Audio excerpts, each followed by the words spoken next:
On est à l'école Héritage à Falaire avec des élèves de 11e année. Célina et Charlie sont avec nous et ils reviennent du Nicaragua. Tout d'abord, Célina, qu'est-ce que vous avez fait au Nicaragua? On est allé là faire un voyage humanitaire et notre projet était de bâtir une boulangerie pour la communauté. OK. Le travail ressemblait à quoi, Charlie, quand vous étiez là-bas? Bien, il fallait commencer par bâtir le bâtiment, faire les fondations. Puis après, on a fait les murs. Puis c'était beaucoup comme des briques de roche, puis du ciment. Puis c'était vraiment du travail quand même assez dur. Et donc, une journée, vous travailliez sur la fondation de la boulangerie ou l'autre, vous alliez à l'école. Qu'est-ce que vous faisiez à l'école? À l'école, on séparait le groupe en plus petits groupes. Puis on allait en différentes classes. Puis il y a des journées qu'on a chanté avec eux autres. On a fait des ballons. Puis on les tournait pour faire comme ça des chiens, des affaires de même. À quoi ça ressemblait, l'hébergement où toi, tu dormais? Moi, j'ai été quand même assez chanceux. J'avais une très belle maison. C'était des murs de ciment, mais on avait un beau plancher qui était très lustré. On avait des belles portes de bois. C'était pas le gros luxe, mais c'était très bien. Puis toi, Célina, ça ressemblait à quoi la maison où tu habitais? Nous autres aussi, on a une maison assez belle. On avait du plancher en tuiles, puis il y avait des maisons où c'était plus en terre, puis on n'avait pas de porte d'eau. Puis pour, disons, nous donner un peu de privé, ils ont mis des rideaux. Puis notre salle de bain, on n'avait pas de lumière. Puis dans notre douche, c'était seulement un tuyau blanc qui était accroché au mur. Pas d'eau chaude. Non, pas d'eau chaude. Tu habitais, il y avait également une adolescente de ton âge qui avait 15 ans. Comment étaient tes rapports avec elle? Qu'est-ce que tu as remarqué par rapport à sa situation d'adolescente comme toi, mais au Nicaragua?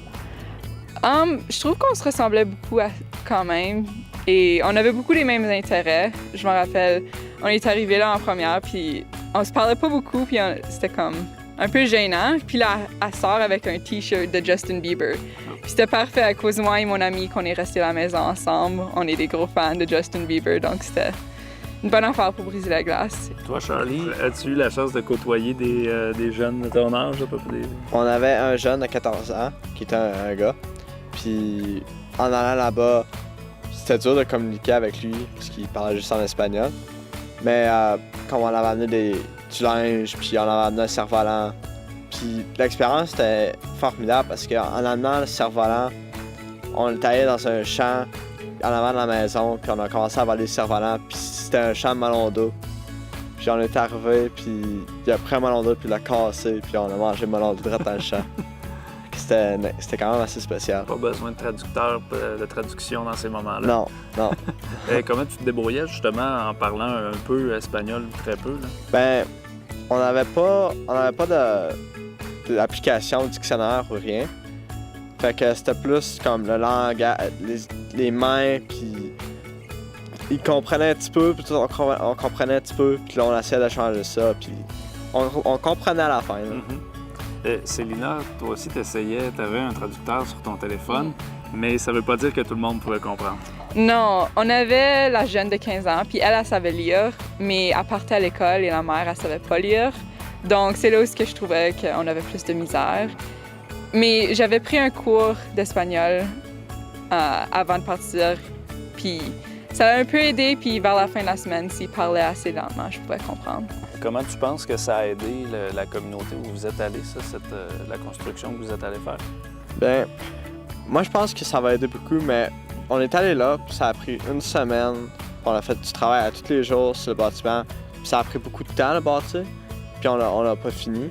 Mais le travail qu'on a mis dedans, puis le financement aussi, il va beaucoup aider la communauté. Ça fait quelques semaines que vous êtes revenus de ce voyage-là. Qu'est-ce que vous en retirez avec le recul de cette expérience-là? Qu'est-ce que tu vas garder de ce voyage-là?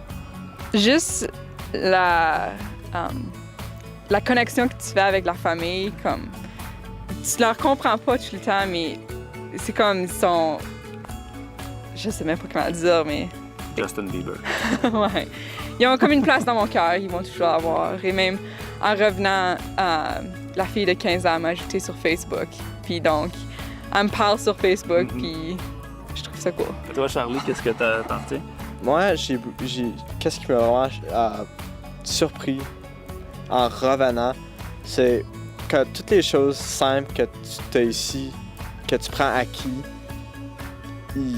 quand tu reviens ici, tu remarques que toutes les choses que tu as sont pas. Tu devrais pas les prendre pour acquis. C'est quand même assez spécial en revenant. C'est choquant.